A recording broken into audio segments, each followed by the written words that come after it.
Honda insight, যেটাতে আমরা আমাদের গ্লসি পেপারটা ইনস্টল করছি। এটা দুই সাইডের প্যানেল এবং রুফে করা হয়েছে। দেখেন আপনার ফিনিশিংটা দেখলেই বুঝতে পারবেন, এটা একদম গ্লাসের মতো পুরা। এটা কিন্তু ফ্যাক্টরি থেকে আসছে ডিরেক্ট, এখানে হচ্ছে ব্ল্যাক টিন্টের মতো গ্লাসে, দেন হচ্ছে আমাদের এই পেপারটা ইনস্টল করা হয়েছে। দুইটা কম্পেয়ার করলে বুঝতে পারবেন গ্লাস এবং পেপার অলমোস্ট সেম।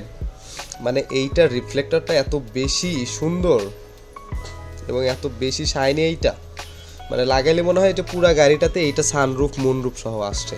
মানে পুরা মুনরুফের মতো মনে হয় যে ফুল একটা গ্লাস বসানো উপরে, মানে কোনো ছাদ নাই পুরা গাড়িটাতে, পুরা ছাদে এক গ্লাস বসানো, এত সুন্দর রিফ্লেক্ট করে এইটা।